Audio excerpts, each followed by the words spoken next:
Hi, I'm Lynn Green. Welcome to my YouTube channel. If you have any questions, any issues you'd like to have me address, or you would like to debate me, you can write and I'll talk.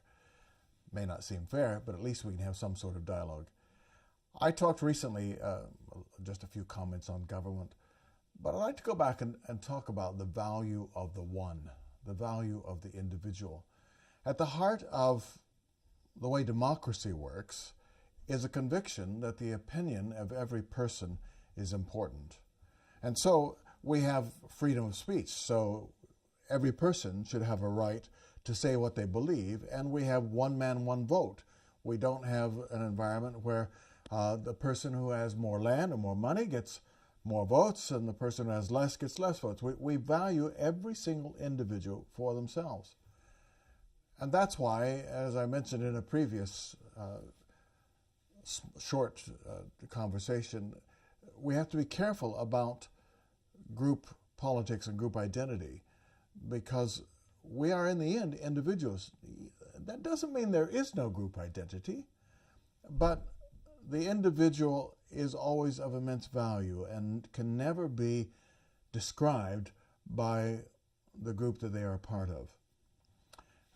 For that, we go back really to Jesus and think about some of the things that he said. Remember, he said something that actually, I'm not sure a real shepherd would ever do this, where he had 100 sheep and 99 of them were safe in the fold, and he left them to go find the one.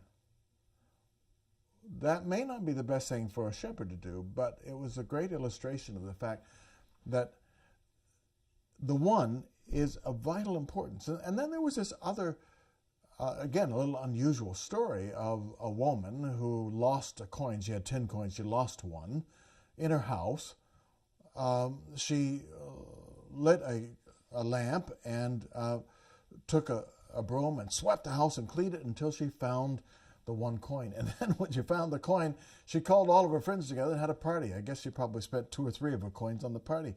But so again, it doesn't quite make sense, because Jesus was telling kind of extreme stories to make a point that maybe runs against the way powerful people have thought in history, where the one doesn't really matter that much. But the one does matter. And for any society, any culture, any group of people to work well, every person, even the least enabled, those with disabilities, those with handicaps, those with difficulties, when every individual is valued, then a society works. The final thing that Jesus said that gives us a really strong basis for valuing the individual is when he said, how much is a sparrow worth? Aren't 2 of them sold for a few pennies? And yet not one of them falls to the ground without your Father in heaven knowing, and you are worth much more than those birds.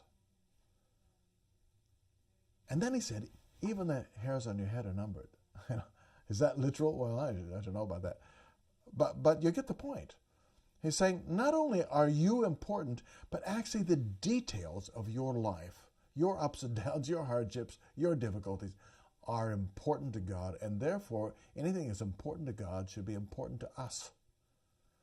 So that sense of deep caring for each individual with whom we come into contact is at the heart of a society that works. It's the only thing that makes a democracy work. Democracy is not always the best form of government, because unless you have that sense of value of the individual, democracy tends to be just a facade. Nations go through the motions of democracy, but it's not really democracy because the individual doesn't count. You see how important our biblical foundations are, and you see how important the truths that Jesus embodied and talked about are to us. They make our lives worth living. I'm really grateful that the one is important.